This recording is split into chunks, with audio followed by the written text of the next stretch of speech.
كل ابن أنثى وإن طالت سلامته يوما على آلة حدباء محمول. هذه حقيقة بشرية لا بد منها، وهي أول منازل الآخرة. من مات قامت قيامته، اللي يموت كأن الساعة بالنسبة له قد قامت. ولهذا كان الصالحون إذا ذكر عندهم الموت خافوا وتذكروا اليوم الآخر. كان عثمان بن عفان رضي الله عنه إذا مر على المقبرة بكى. قيل: ما الذي يبكيك؟ قال: هذا أول منازل الآخرة، فإن خفف على العبد كان ما بعده أخف، وإن شدد على العبد فيه كان ما بعده أشد. القبر أول منازل الآخرة، لهذا أمرنا أن نزور القبور. ليش؟ فإنها تذكركم الآخرة.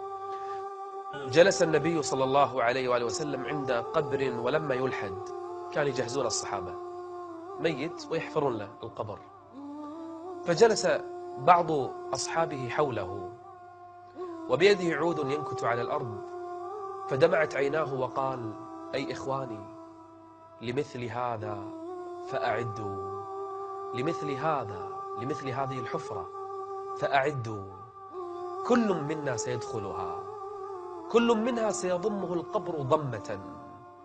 لو نجا من ضمة القبر أحد لنجا من اهتز العرش الرحمن له، وهو سعد بن معاذ. فلن ينجو أحد من ضمة القبر، والضمة درجات، منها ضمة لأهل الإيمان فقط ترحيبا بهم واستعدادا لحياة أخرى، ومنها ضمة لأهل الضلال والفجور تختلف فيها أضلاعهم. يا الله، أي حياة قريبة هذه، وأي عالم آخر سنعيشه. قد يكون والعلم عند الله الليلة.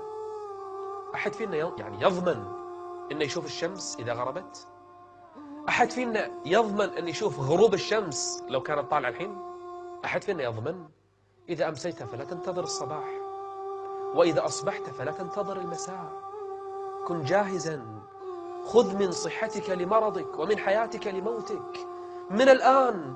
تريد أن ينير الله عز وجل لك القبر، عليك بقيام الليل، عليك بالصدقات، عليك بالقرآن.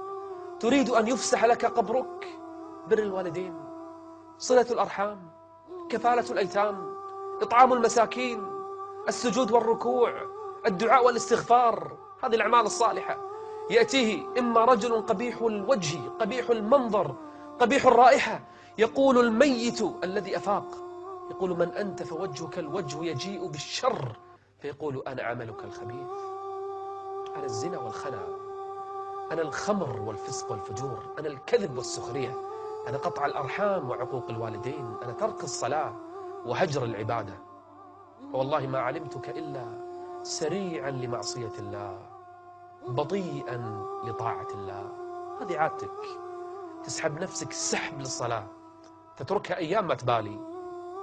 أو يكون الرجل الآخر الذي سيرافقه في قبره، ينظر فإذا وجه وسيم جميل، رائحة طيبة زكية، يقول: من أنت؟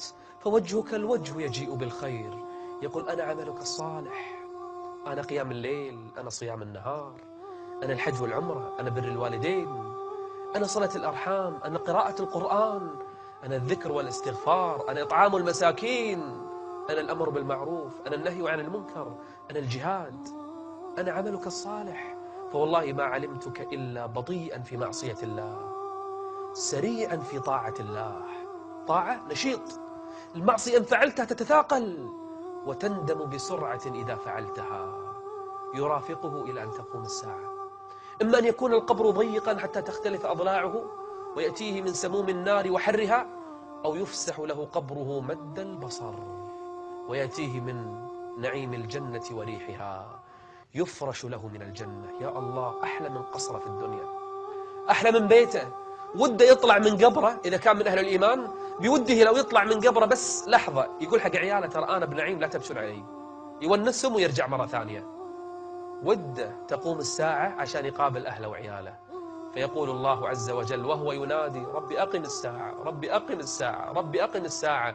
فيناديه المنادي: أن صدق عبدي فأفرشوه من الجنة.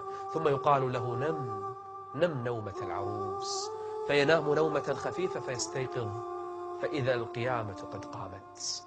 هذه نهايتنا، هذا مصيرنا، إما من أصحاب اليمين وإما من أصحاب الشمال. الموت لا بد منه.